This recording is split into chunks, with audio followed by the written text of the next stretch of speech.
Hello friend, मैं आनंद राज आप सबों के बीच। देखिए, आज हम सीटेट का जो 2021 में एग्ज़ाम होने वाला है, दिसंबर में ऑनलाइन एग्ज़ाम होगा। यानी 16 दिसंबर से लेकर आपका 13 जनवरी तक एग्ज़ाम होने वाला है 2022 में।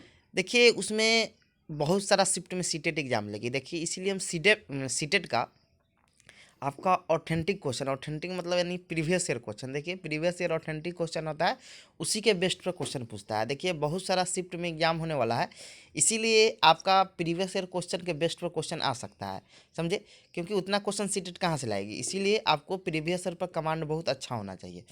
तो आज हम आपका 2015 में सितंबर में एग्जाम हुआ था पेपर 1 का, सीडीपी का, यानी सीटेट का। उसमें सीडीपी सेक्शन का आप 30 क्वेश्चन का हम डिस्कस करेंगे। पूरा वीडियो देखिएगा, तब आपको पता चलेगा कि आपको कितना तैयारी है, समझे। तो जिनको जितना नंबर आएगा कमेंट कीजिएगा, समझे। तो आइए हम स्टार्ट करते हैं। चाइल्ड डेवलपमेंट एंड पैडागोजी है, बाल विकास एवं शिक्षा शास्त्र। आइए स्टार्ट करते हैं। देखिए, पहला आपका क्वेश्चन है कि शैशवावस्था की अवधि है, यानी शैशवावस्था की कितनी अवधि होती है।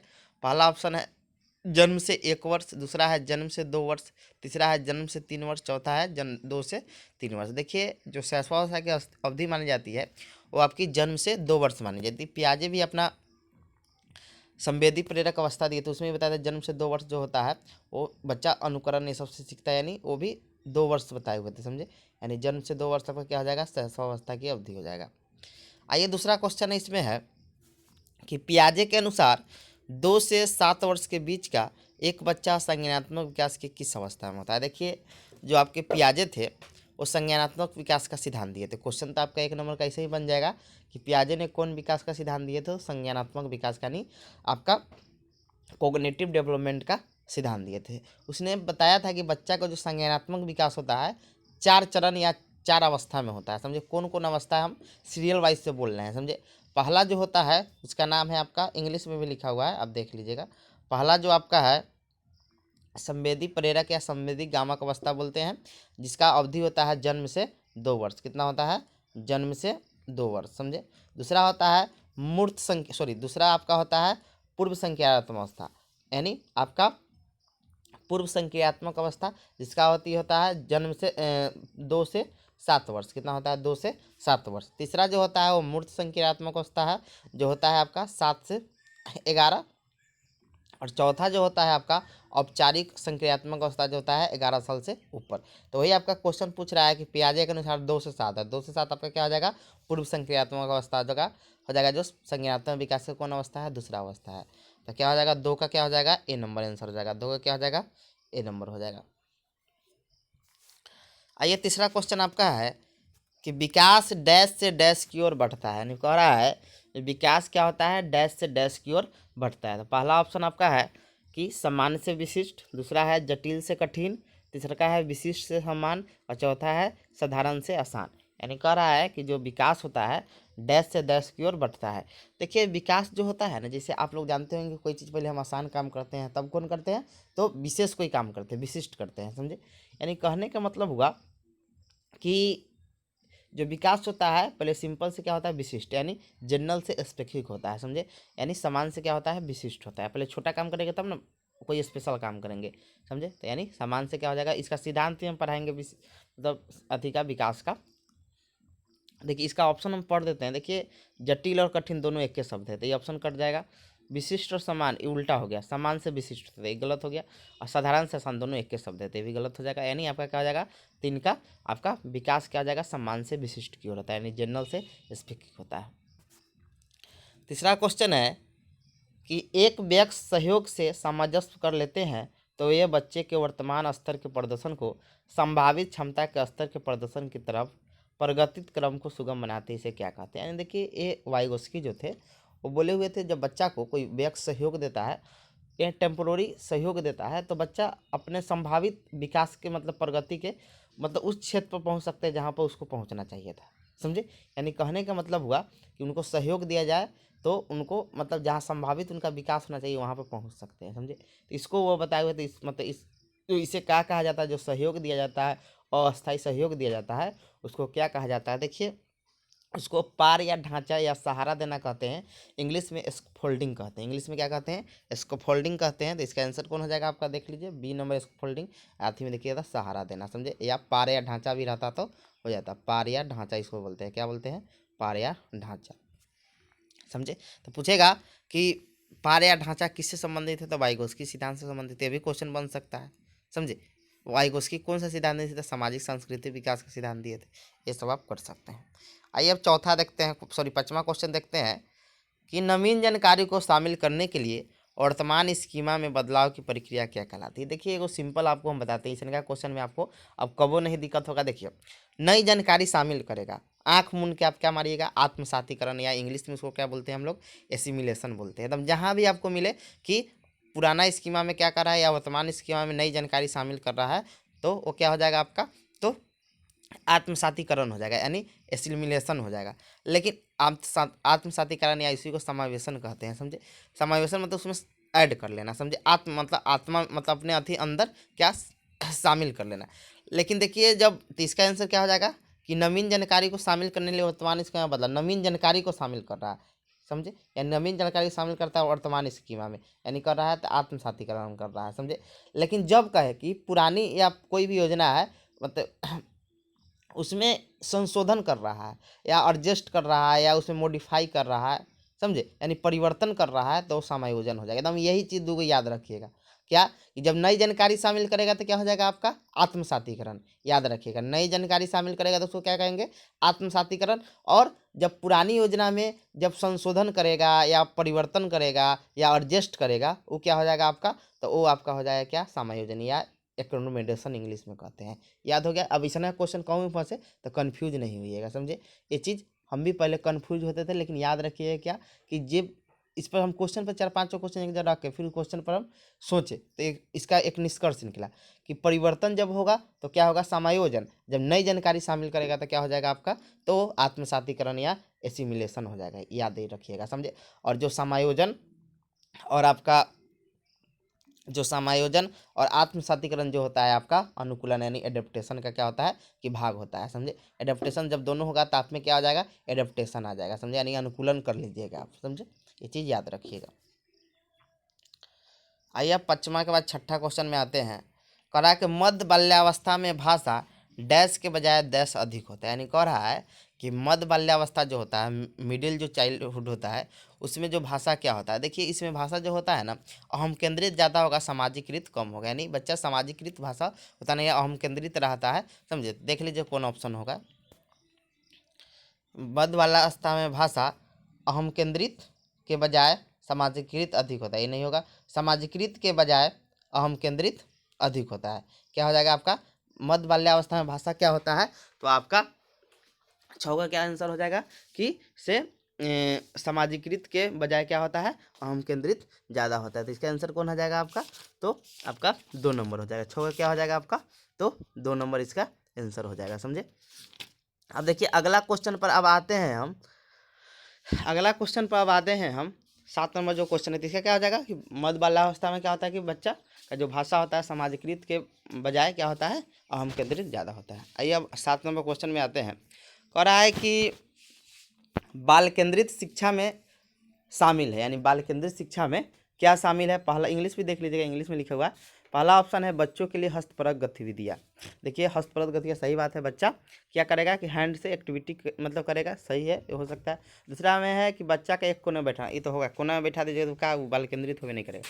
प्रतिबंधित परिवेश में अधिगम, अब एक अथी बना दिए हैं जस्टिकेटेड, मतलब वहाँ पर वो करना है तो वो भी गलत हो जाएगा। वो गलत जिसमें बच्चे खेल नहीं शामिल है, ये भी आपका गलत होगा। कौन आंसर हो जाएगा? ए नंबर हो जाएगा कि बच्चों के लिए हस्तपरक गतिविधियाँ। आइए अब देखते हैं 8 नंबर क्वेश्चन। क्वेश्चन कह रहा है 8 नंबर कि कक्षा अध्यापक ने राघव को अपनी कक्षा में अपने कीबोर्ड पर स्वयं द्वारा तैयार किया गया मधुर संगीत बजाते हुए देखा। कक्षा अध्यापक ने विचार किया कि राघव में डैश बुद्धि उच्च स्तरीय है। देखिए आप हार्वर्ड गार्डनर का बहुबुद्धि सिद्धांत पढ़े होंगे, तो उसमें भिन्न भिन्न प्रकार की बुद्धि बताए हुए हैं, समझे। हम जब बुद्धि आपको पढ़ाएंगे तो वहाँ बताएंगे, समझे। भाषाई बुद्धि होता है, स्थायिक बुद्धि होता है, शारीरिक बुद्धि होता है, संगीतमय बुद्धि होता है, बहुत तार्किक बुद्धि, मतलब ये सब बुद्धि होता है, समझे। तो वही बताए थे कि सबका जो बुद्धि होता है वो भिन्न भिन्न मतलब अति में रहता है, समझे। तो जो संगीत से जो रिलेटेड होता है वो संगीतमय बुद्धि होता है, यानी आपका म्यूजिकल इंटेलिजेंस होता है। तो क्या हो जाएगा, ये आपका 3 हो जाएगा, समझे। 9 नंबर आपका है कि जब एक शिक्षक यह समझाता है कि स्वाभाविक रूप से लड़के गणित में लड़कियां से अच्छे हैं, तो यह दर्शाता है कि अध्यापक क्या है, तो लिंग जेंडर पक्षपाती यानी जेंडर बायस्ड है। मतलब दिमाग में बात यह है कि लड़की क्या होती है, कमज़ोर होती है, लड़का मैथ में क्या होता है, मतलब मजबूत यानी अच्छा होता है, समझे। ये क्या है, मतलब कि आपका क्या है, ये लिंग जेंडर पक्षपाती को क्या कर रहा है, कि दिखा रहा है, समझे। इंग्लिश है क्या कि when a teacher consider boy as naturally better and mathematics than girl it show that a teacher. तो क्या है, टीचर क्या है, जेंडर बायस्ड। इनको दिमाग में मतलब ये चीज़ बैठ गया है कि लड़की लोग क्या होती है कि गणित में कम होती है, ये पक्षपात कर रहा है। अगले क्या है आपका 10वां क्वेश्चन है कि समावेशी शिक्षा मानती है कि हमें डैश को डैश के अनुरूप बदलना चाहिए। देखिए समावेशी शिक्षा क्या होता है कि उसमें बच्चा के अनुरूप हमको पढ़ाने की। समावेशी शिक्षा में क्या होता है कि सभी प्रकार के बच्चे आते हैं, विकलांग बच्चे आते हैं, समान बालक, मतलब सभी प्रकार के बच्चे रहते हैं, समझे। तो उसमें क्या है कि हम बच्चे के अनुरूप हमको सिस्टम बदलना होगा। यानी कहने का मतलब क्या हुआ कि बच्चा जैसा होगा उसके अनुरूप, यानी आपको लचीला पाठ्यक्रम रखना होगा, समझे। समावेशी शिक्षा में क्या होगा, लचीला पाठ्यक्रम आपको रखना होगा। यानी समावेशी शिक्षा मानती है कि हमें बच्चे को व्यवस्था के अनुरूप सॉरी यहाँ पर हो जाएगा। समावेशी शिक्षा मानती है कि हमें ऑप्शन पढ़ रहा है कि पहला ऑप्शन है बच्चे को व्यवस्था, ये नहीं होगा, व्यवस्था को बच्चे के अनुरूप, यानी 2 नंबर आपका ऑप्शन हो जाएगा। यानी व्यवस्था को हमको किसके अनुरूप बदलना है, तो बच्चा के अनुरूप बदलना है, यानी बच्चा जैसा होगा उसके अनुरूप हम व्यवस्था करेंगे, समझे। यानी समावेशी शिक्षा मानती है कि हमें व्यवस्था को बच्चे के अनुरूप बदलना है, समझे। ये चीज़ याद रखिएगा, व्यवस्था को किसके अनुरूप बदलना है, तो बच्चे के अनुरूप बदलना है, बच्चे के अनुरूप व्यवस्था नहीं, समझे। तब क्या हो जाएगा, तो बच्चा को व्यवस्था के अनुरूप नहीं बदल सकते हैं, समझे। व्यवस्था जैसा रहेगा तो बच्चा वो हो गया, शिक्षक केंद्रित शिक्षा हो गया। लेकिन आपका समावेशी शिक्षा मानती है कि हमें किसको करना है, कि व्यवस्था को बच्चे के अनुरूप मानना है, समझे। फिर अगला क्वेश्चन आपका है 11 नंबर कि बच्चों में ज्ञान के रचना करने और अर्थ का निर्माण करने की क्षमता होती है। इस परिप्रेक्ष्य में एक शिक्षक की भूमिका है। यानी कह रहा है कि एक बच्चे में ज्ञान की रचना करने, मतलब स्वयं बच्चा क्या कर रहा है कि नॉलेज का क्रिएट कर रहा है और उसका अर्थ के निर्माण करने की क्षमता है, समझे। इस परिप्रेक्ष्य में शिक्षक की भूमिका क्या होना चाहिए, तो एक सुगमकर्ता के रूप में होना चाहिए। किस रूप में होना चाहिए, सुगमकर्ता के रूप में होना चाहिए। किस रूप में होना चाहिए, सुगमकर्ता के रूप में, यानी सी नंबर हो जाएगा, 3 नंबर। 12 नंबर क्वेश्चन आपका है इनमें से कौन सी विशेषता प्रतिभाशाली बच्चों की नहीं है। यहाँ नहीं देना है कि कौन, मतलब गिफ्टेड चाइल्ड की विशेषता नहीं है। पहला ऑप्शन है उच्च श्रेणी की मानसिक प्रक्रिया, सही बात है, बच्चा अच्छा मतलब रहता है, उच्च श्रेणी नहीं, हाई ऑर्डर मेंटल उसका रहता है, सही बात है। उच्च आत्म क्षमता, ये भी रहता है, हाई सेल्फ इफिशिएंसी, ये भी रहता है। तीसरा निम्न औसतीय देखिए ई नहीं होगा, ई वाला आपका नहीं, निम्न नहीं होता है, समझे। और अंतर्दृष्टिपूरक समस्या का समाधान, ये भी रहता है, यानी सॉल्विंग प्रॉब्लम मतलब एकाएक उसका मतलब सॉल्यूशन कोई चीज़ का दे देगा, समझे। यानी अब 12 का आपका क्या हो जाएगा, तो 3 नंबर हो जाएगा, यानी उच्च 12 आपका क्या हो जाएगा, तो यही नहीं विशेषता, यानी निम्न औसतीय मानसिक प्रक्रिया प्रतिभाशाली बच्चे की विशेषता नहीं है, समझे। यानी 12 क्या हो जाएगा, 3 नंबर। आइए अब 13 नंबर में आते हैं। 13 नंबर क्वेश्चन है कि इंग्लिश में लिखा है कि कोहलवर्ग के सिद्धांत के पूर्व परंपरागत स्तर के अनुसार कोई नैतिक निर्णय लेते समय एक व्यक्ति निम्नलिखित में किस तरह प्रवृत्त करेगा। देखिए जो कोहलवर्ग थे वो नैतिक विकास का सिद्धांत दिए थे और 3 स्तर बताए थे, पूर्व परंपरागत स्तर, फिर बताए थे परंपरागत स्तर और उत्तर परंपरागत स्तर, समझे। यानी प्रे कन्वेंशनल स्टेज, उसके बाद बताया था कन्वेंशनल स्टेज और उसके बाद बताया था पोस्ट कन्वेंशनल स्टेज, समझे। और तीनों स्टेज में क्या किए थे कि लेवल में, तीनों आपका स्तर में आपका 6 अवस्था दिए थे, यानी दोनों में, तीनों में आपका 2-2 क्या दिए थे, ये अवस्था दिए थे, समझे। तो उसी में आपका है कि जो पूर्व परंपरागत में जो होता है, तो जो बच्चा जो होता है अंतर्निहित संभावित दंड की तरह की प्रवृत्ति करता है, यानी पोटेंशियल पनिशमेंट इन्वॉल्व उसमें रहता है, समझे। यानी आपका क्या हो जाएगा, तो 13 क्या हो जाएगा, ए नंबर हो जाएगा, अंतर्निहित संभावित दंड रहता है, समझे। ये चीज़ आप वीडियो डाले हैं, देख सकते हैं। फिर आप देखिएगा 14 नंबर कि शिक्षार्थियों अधिगमकर्ता की व्यक्तिगत विभिन्नता के संदर्भ में शिक्षक को क्या करना चाहिए, यानी व्यक्तिगत विभिन्नता के संदर्भ में एक शिक्षक को क्या करना चाहिए। पहला ऑप्शन है कि विविध, देखिए जहाँ भी आपको मिले ना व्यक्तिगत विभिन्नता में विविध प्रकार का, एकदम आंख मूंद के मारिए उसको, समझे, क्योंकि विविध माने भिन्न भिन्न मतलब मिसलेनियस होता है, समझे। तो विभिन्न प्रकार के अध्ययन में को उत्पन्न करना एकदम सही बात है, यानी provide the variety of learning situation में विभिन्न प्रकार के क्या करेंगे कि विविध प्रकार की शैक्षिक अध्ययन परिस्थितियों को मतलब क्या करेंगे कि उपलब्ध करें, एकदम सही है आंसर, एकदम होबे करेगा, समझे हम। लेकिन चारों ऑप्शन पढ़ेंगे। दूसरा का है निगनात्मक पद्धति के आधार पर समस्या। देखिए निगनात्मक ये हुआ नहीं, ये तो हो गया कि एक मतलब आप अति चला रहे हैं, समझे, या विविध बोल रहा है, समझे, ये होगा नहीं। एल्गोरिथम का अधिकतम प्रयोग, ये सब होगा नहीं। और याद करना, तो ऑप्शन में याद वाला रहता है तो कट जाता है। आपका क्या हो जाएगा, विविध प्रकार की अध्ययन परिस्थितियों क्या करेंगे, उपलब्ध कराएंगे। 15 नंबर आपका क्वेश्चन है, निम्नलिखित में से कौन बाल विकास का एक सिद्धांत नहीं, यानी कह रहा है कि निम्नलिखित में से कौन एक बाल विकास का सिद्धांत नहीं है। पहला ऑप्शन है सभी विकास एक क्रम में का पालन करता है। देखिए जितना विकास होगा ना एक क्रम में होता है, एक सिस्टम होता है, जैसे पहले आपका शैशवावस्था आएगा, बाल्यावस्था, किशोरावस्था, एक क्रम में होगा, तो ये सही है। विकास के सभी क्षेत्र महत्वपूर्ण है। देखिए मानसिक विकास हो, शारीरिक, सब विकास क्या है कि महत्वपूर्ण है, ये भी सही है आपका। सभी विकास परिपक्व तथा अनुभव, और परिपक्व मतलब हो गया आपका एक मेचुरिटी पर, अनुभव उस पर भी मतलब अंतःक्रिया का परिणाम है, यानी कहने का मतलब हुआ कि इंटरसेक्शन और मेचुरेशन का एक अथी है। उसके बाद आपका है कि सभी विकास तथा अधिगम एक समान, देखिए एक समान गति से नहीं होता है, समझे, कोई आदमी पहले हो जाता है, कोई आदमी बाद में होता है, समझे, यानी कहने का मतलब कि सभी विकास तथा अधिगम, यानी अधिगम मतलब सीखना होता है, एक समान गति से आगे बढ़ता है, तो नहीं, ये गलत चीज़ है। तो ये विकास का क्या है आपका सिद्धांत नहीं। तो 15 क्या हो जाएगा आपका 4 नंबर हो जाएगा। 16 नंबर है निम्नलिखित में से कौन सा आकलन करने का सर्वाधिक उपयुक्त तरीका है। पहला है आकलन सत्र की समाप्ति में करना चाहिए। देखिए आकलन जो होता है ना, आप जब मन तब कर सकते हैं। मूल्यांकन रहता है तो हाँ एग्जाम मतलब होता है ना, जैसे आप लोग क्लास में टीचर कुछ पूछने लगते हो, क्या है, एक तरह का आकलन है। तो आकलन का मेन उद्देश्य होता है सुधार करना, समझे। जैसे आप लोग सब्जी बना रहे हैं, लड़की या लड़का कोई भी, अब तो सब्जी सब बनाता है, तो वहाँ देखिएगा तो जो सब्जी बनाते हैं तो देखिएगा आप चख के देखते होंगे कि नमक कम है, तो वो क्या है, एक तरह का आकलन है, समझे। तो वही कह रहा है कि निम्नलिखित में कौन आकलन करने का सर्वाधिक उपयुक्त तरीका है। पहला है आकलन सत्य की समाप्ति करना चाहिए, ये होगा नहीं।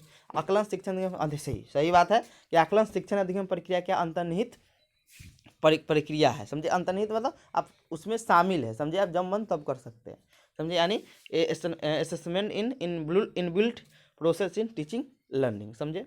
तीसरा का आकलन एक शैक्षिक सत्र में दोबारा ही होगा नहीं। आकलन शिक्षक द्वारा नहीं बल्कि बाह्य एजेंसी द्वारा, तो ये भी होगा नहीं। तो आपका क्या हो जाएगा, तो 16 का 2 हो जाएगा। 17 नंबर है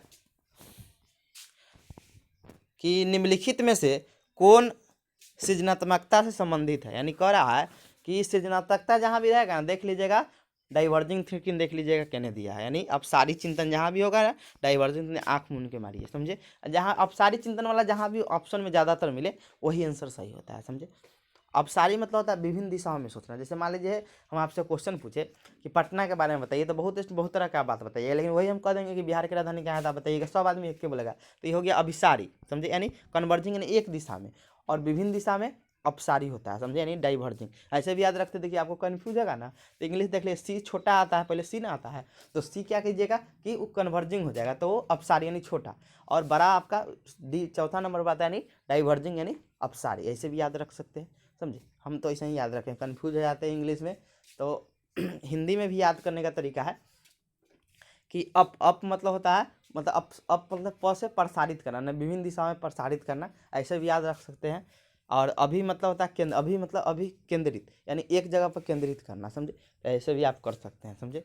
तो अब सारी जहाँ भी रहे तो नहीं विभिन्न दिशाओं में क्या करना कि सोचना, वो हो गया आपका सृजनात्मकता से संबंधित है। तो आपका 17 क्या हो जाएगा, ए नंबर हो जाएगा। 18 नंबर आपका है बच्चों के बारे में निम्नलिखित कथनों में से किस कथन से वाइगोस्की सहमत थे। पहला है बच्चों समवयस्कों और वयस्कों के साथ देखा, जहाँ भी आपको वाइगोस्की में मिले ना अंतःक्रिया वाला, जहाँ भी मिले आँख मूंद के मारिए, समझे, जहाँ भी आपको मिले एकदम सही वही होगा। एकदम अंतःक्रिया से बच्चा बहुत अच्छा सीखता है, वाइगोस्की कहे थे। बच्चों तब सीखते हैं, पुरस्कार तो ही होगा नहीं, पशु ये सब होगा नहीं, जन्म संतान ये सब होगा नहीं। तो आपका क्या हो जाएगा, ए नंबर हो जाएगा, समझे। Children learn through social interaction with Pir and adult, पीर मतलब समवयस्क और अडल्ट मतलब वयस्क से, समझे। 19 नंबर आपका है कि बच्चे होते हैं, पहला ऑप्शन है बच्चे जिज्ञासु पर, एकदम सही बात है। जिज्ञासु होते हैं, कोई चीज़ जानने की इच्छा होती है, आपका क्या हो जाएगा, ये सही हो जाएगा। इसके अलावा पढ़ना ही नहीं है, जो अपने चारों ओर क्या करते हैं, खोजने के तरीके क्षमता होगा। ये चिंतन व्यक्स के भांति ही होते हैं, ये सब होगा नहीं, बड़े तो ये सब होगा नहीं, वृद्धि वृद्धि नहीं होता, बराबर होता है। ये सब बर्तन के समान निष्क्रिय जीव, ये सब होगा नहीं, तो उन्हीं से क्या हो जाएगा, ए नंबर हो जाएगा। 20 नंबर आपका क्वेश्चन है कि बच्चे की त्रुटियां के बारे में निम्नलिखित में से कौन सा कथन सत्य है, यानी त्रुटि के बारे में, यानी एरर के बारे में, यानी which of the following statement about children error in is correct. पहला ऑप्शन है ए नंबर में है, असावधानी के कारण बच्चे त्रुटियां करते हैं, यानी कह रहा है असावधानी के कारण करते करते हैं बच्चे त्रुटियां करते हैं, ये गलत चीज़ है। देखिए बच्चा को भगवान का रूप समझा गया है, समझे, ये अपना हिसाब से इसको आंसर नहीं दीजिएगा, समझे, भगवान का रूप समझा, बच्चा गलती नहीं करता है, समझे, उसमें सिस्टम में फेल होगा, या त्रुटि कर रहा है तो वो सीखने का कैसे बच्चा सीख रहा है, ये चीज़ प्रदर्शित हो रहा है। दूसरा ऑप्शन है बच्चे की त्रुटि उसे सीखने की प्रक्रिया का अंग, सही बात है। बच्चा जब अब मान लीजिए आप गलती कीजिएगा तब ना सीखिएगा, समझे, तो सही हो सकता है, यानी children's error are part of the learning process. तीसरा ऑप्शन है बच्चे तब त्रुटि करते हैं जब शिक्षक ये सब डन, ये सब होगा नहीं, आप ऑप्शन आपको पढ़वे नहीं कीजिए। देखिए अब कह रहा है कि बच्चे की त्रुटि शिक्षा लिए महत्वपूर्ण, देखिए बच्चा गलती करेगा तब ना बच्चा, टीचर समझेगा कि हाँ बच्चा किस रूप में गलती की, समझे। तो यह कहने का मतलब हुआ कि इससे पता चलता है कि बच्चा कैसे सीख रहा है, समझे। तो इसका क्या हो जाएगा, 20 का 2 हो जाएगा। आइए 21 में आते हैं कि अध्यापक को यह सुनिश्चित करना चाहिए कि उसकी कक्षा के सभी बच्चे अपने आप को स्वीकृत और सम्मानित समझे। इसके लिए शिक्षक क्या करें, मतलब कह रहा है कि आप क्या कीजिएगा कि सभी बच्चे अपने आप को क्या समझे कि अच्छा और सम्मानित समझे, समझे, यानी एक्सेप्टेड एंड वैल्यूड समझे, कि हम क्लास में महत्वपूर्ण है, समझे। यानी कह रहा है teacher need the ensure that all learner in her class feel accepted and valued to do this the teacher should, क्या करना चाहिए टीचर को। पहला ऑप्शन है, पहला ऑप्शन आपका है कि करे नियम बनाए, जो देख नियम उयम तो बनाना नहीं, एकदम जैसे ही सब नियम मिले ना करे नियम बनाओ, ऑप्शन एकदम काटिए आँख मूंद के, समझे। वंचित पृष्ठभूमि से आने वाले बच्चों का देखिए तिरस्कार भी बच्चा को नहीं करना है, समझे। तीसरा का ऑप्शन है उन शिक्षार्थी का पता लगाए जो अच्छी अंग्रेजी बोलेगा, उसको हम असंपन्न परिवार से थे हम। 3 गो ऑप्शन आपका कट गया। बड़का देखिए जो क्वेश्चन है ना, उसका सबसे आसान वही क्वेश्चन होता है सीटेट में, समझे। और बच गया चौथा, क्या हो जाएगा कि अपने शिक्षार्थियों की सामाजिक और सांस्कृतिक प्राप्त करें और कक्षा में विविध, जहाँ भी बोले हैं ना ये सब विविध वाला ऑप्शन में रहे, एकदम आँख मूंद को उसको मारिए, समझे। तो इसका आंसर क्या हो जाएगा, विविध, यानी ये आपका ऑप्शन हो जाएगा विविध। आपका अपने शिक्षार्थियों की सामाजिक और सांस्कृतिक पृष्ठभूमि की जानकारी प्राप्त करें और कक्षा में विविध मतों को प्रोत्साहित करें, समझे, यानी सबके बारे में पता करेंगे, आप किस जगह से आए हैं, क्या आए हैं, ये सब पता करेंगे। आइए अब देखते हैं आपका 22 नंबर क्वेश्चन कि सुरेश सामान्य रूप से एक शांत कमरे में अकेले पढ़ना चाहता है, जबकि मदन एक समूह में अपने मित्रों के साथ पढ़ना चाहता है, यह उसके डैश में विविधता है करना। देखिए अधिगम शैली होता है पढ़ने का, नहीं लर्निंग स्टाइल है सबका अपना पढ़ना, कोई भीड़ों में पढ़ लेता है, कोई अकेलू में पढ़ लेता है, कोई अकेले में नहीं पढ़ता है, भीड़े में पढ़ता है। ये आपका क्या है, लर्निंग स्टाइल, यानी अधिगम आपका शैली, यानी 3 नंबर आपका हो जाएगा। 23 नंबर क्वेश्चन आपका है कि भारत में भाषविक विविधता बहुत है, भारत में भाषविक विविधता बहुत है, इस संदर्भ में विशेषकर कक्षा 1 और 2 के प्राथमिक स्तर पर बहुभाषिक कक्षाओं के बारे में स्वर्धा उपयुक्त कथन है। यानी कहने का मतलब हुआ कि भारत में भाषाई विविधता बहुत है, इस संदर्भ में विशेषकर कक्षा 1 और 2 के प्राथमिक स्तर पर बहुभाषिक कक्षाओं के बारे में स्वर्धा उपयुक्त कथन क्या है, समझे। पहला ऑप्शन है कि शिक्षार्थियों को अपनी मातृभाषा या स्थानीय भाषा का प्रयोग करने से दंडित करना चाहिए। कैसे, जो बच्चा भाषा जो होता है घर के भाषा उसी में विद्यालय में जाता था, ये गलत हो गया, उसको दंडित कैसे कीजिएगा। दूसरा आपका ऑप्शन है कि विद्यालय में उन्हीं बच्चों को प्रवेश दिया जाए जिनकी मातृभाषा वही हो जो शिक्षा के लिए अपने, ये भी नहीं है, समझे। एनसीए बोलती है कि बहुभाषी मतलब कोई भाषा में उसको पढ़ाइए, समझे। तीसरा का आपका है कि शिक्षक को सभी भाषाओं का सम्मान करना चाहिए और सभी भाषाओं में व्यक्ति के लिए बच्चों को प्रोत्साहित करना, एकदम सही बात है, यानी the teacher should accept all language and encourage. देखिए इनकरेज जहाँ रहेगा एकदम आँख मूंद के मारिए, समझे, इनकरेज यानी प्रोत्साहित करना चाहिए, समझे। आपका क्या हो जाएगा, यही हो जाएगा, encourage children to communicate in this in all of them, समझे। तो आपका 3 हो जाएगा। 24 नंबर आपका है कि प्रकृति पोषण विवाद में प्रकृति से क्या अभिप्राय है। नहीं, प्रकृति यानी आपका biological given on the heredity information होता है, यानी जैविक विशिष्टीय या वंशानुक्रम सूचना होता है यहाँ प्रकृति का मतलब, समझे। 25 नंबर क्वेश्चन है, जनसंचार माध्यम सामाजिकरण का एक महत्वपूर्ण माध्यम बनता जा रहा है, नीचे दिए गए कथनों में से कौन सा सबसे उपयुक्त कथन है। पहला ऑप्शन है संचार माध्यम पदार्थ के विज्ञापन और विक्रय के लिए एक अच्छा माध्यम है। देखिए सही बात है, संचार माध्यम पदार्थ के विज्ञापन और विक्रय के लिए एक अच्छा माध्यम। देखिए ये ऑप्शन आपका, लेकिन सबसे कह रहा है कि उपयुक्त कथन कौन है, समझे। तो ये हो सकता है, लेकिन संचार माध्यम पदार्थों के विज्ञापन और विक्रय के लिए एक अच्छा साधन है, लेकिन देखिए संचार से आपका जैसे मान लीजिए फेसबुक से या आपका यूट्यूब से, हम यूट्यूब पर ही हैं, तो आपका मतलब हुआ कि नहीं, एक जान पहचान एक सामाजिकरण टाइप का हुआ ना। तो ये विज्ञापन के लिए तो है ही, लेकिन और भी है, लेकिन उतना ही मतलब सूटेबल ही मतलब कथन नहीं है। दूसरा है सामाजिकरण केवल, केवल तो बोले जहाँ भी ऑप्शन में रहे आँख मुन उसको हटा दीजिए, समझे, तो ये भी आपका ऑप्शन कट जाएगा। तीसरा है जनसंचार माध्यम की पहुंच बढ़ रही है और जनसंचार माध्यम अभिवृत्तियों, मूल्यों और विश्वासों को, ये सबसे आपका है कि इससे प्रभावित हो रहा है, समझे। ये चीज़ क्या हो रहा है कि सबसे ज़्यादा प्रभावित हो रहा है कि आपका अभिवृत्ति संचार माध्यम, जिससे हम पढ़ाने के तरीके का ये सब चीज़ पता चला ना, ये चीज़ हुआ जनसंचार के माध्यम से। चौथा है बच्चे संचार के माध्यम से अंतःक्रिया कैसे नहीं, ये चीज़ आपका वीडियो कॉलिंग में कर पाते हैं, तो ये चीज़ आपका क्या हुआ कि 3 नंबर हो जाएगा आपका 25 का, 25 से क्या हो जाएगा 3 नंबर हो जाएगा। 26 नंबर आपका क्वेश्चन है कि बच्चे किस प्रकार से सीखते हैं, नीचे दिए कथनों में कौन सा इस प्रश्न का सही नहीं है। सही बोल रहा है नहीं है। पहला ऑप्शन आपका है कि बच्चे केवल कक्षा में ही आपका बच्चे कहूँ पर सीख सकता है, तो नहीं बोल रहा है, तो ये आंसर आपका हो जाना चाहिए, समझे। दूसरा क्या है बच्चे तब सीखते जब देखिए संज्ञान तो सीखबे करेंगे, सही है। बच्चे अनेक प्रकार से सीखते हैं, ये भी सही है। बच्चे सीखते हैं जो क्योंकि वो स्वाभाविक से प्रेरित है, यानी कहने का मतलब हुआ कह रहा है नहीं बोल रहा है, इसीलिए आपका क्या हो जाएगा बच्चे कह रहा है केवल, जहाँ बोलेंगे ऑप्शन में निगेटिव हो जाता है या निगेटिव आपसे पूछ ही रहा है, तो आपका 26 से क्या हो जाएगा ए नंबर हो जाएगा। 27 नंबर है कि प्राथमिक विद्यालय शिक्षक को अपने शिक्षार्थियों को अभिप्रेरित करने के लिए निम्नलिखित में किस रणनीति को अपना सकती है। यानी कह रहा है प्राथमिक विद्यालय शिक्षक अपने शिक्षार्थी को अभिप्रेरित मतलब मोटिवेट कर दी। मोटिवेट से बहुत क्वेश्चन आता है, समझ, आपका प्राइमरी में तो बहुत ज़्यादा आता है, तो इसका आंसर क्या हो जाएगा। कह रहा है प्रत्येक अंक लाइन स्पर्धा, यानी देखिए स्पर्धा नहीं कंपटीशन कबो नहीं कराना है, जहाँ भी स्पर्धा वाला शब्द मिल जाए, कंपटीशन मिल जाए, आँख मूंद के उसको काटिए। प्रत्येक गतिविधि के प्रेरक देखिए दंड पुरस्कार जहाँ रहे आँख मूंद के काटिए। बच्चों को उनकी रुचियों के अनुसार लक्ष्य देखिए, एकदम सही बात है कि बच्चा को जो चीज़ में रुचि होगा उनके अनुसार उसको लक्ष्य निर्धारित करेंगे, यही सही होगा। चौथा है पूरी कक्षा में मानक, देखिए पूरी कक्षा के लिए हम मानक लक्ष्य कैसे बना सकते हैं, एक लक्ष्य आप नहीं बना सकते हैं, समझे। ये हो गया आप शिक्षक केंद्रित वाला, समझे। ये 3 नंबर हो जाएगा आपका 27 का। 28 नंबर है निम्नलिखित में से कौन सामाजिकरण का एक प्रमुख कारण है। तो सामाजिकरण का प्रमुख कारण आप जानवे करते हैं परिवार यानी फैमिली होता है, which one of the following is the primary agent of socialisation, family. 29 number आपका है कि बच्चों को समूह कार्य देना एक प्रभावी शिक्षण राजनीति है, क्योंकि इससे शिक्षा का काम कम हो जाता है। नहीं कह रहा है समूह कार्य देना क्यों प्रभावी शिक्षण रणनीति है, क्योंकि इससे शिक्षा का काम कम हो जाता है, कि ये चीज़ नहीं होगा। छोटे समूह में कुछ बच्चों को दूसरे बच्चे अनुमति, ये भी नहीं होगा।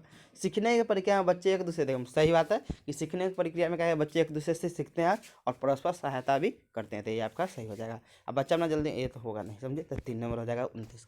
ये लास्ट क्वेश्चन है कि एक औसत बुद्धि वाला बच्चा यदि भाषा को पढ़ने और समझने में कठिनाई प्रदर्शित करता है तो यह संकेत देता है कि बच्चा डैश का लक्षण प्रदर्शित कर रहा है। यानी कहा देखिए पढ़ने और आपका समझने में उसको दिक्कत हो रहा है, यानी आपका उसके में क्या है डिस्लेक्सिया है। देख लीजिए डिस्लेक्सिया आपका कहाँ है, पठन अक्षमता किसमें है, आपका लेखन क्षमता। डिस्ग्राफिया होते हैं बच्चा नहीं गलती लिख रहा है, समझे।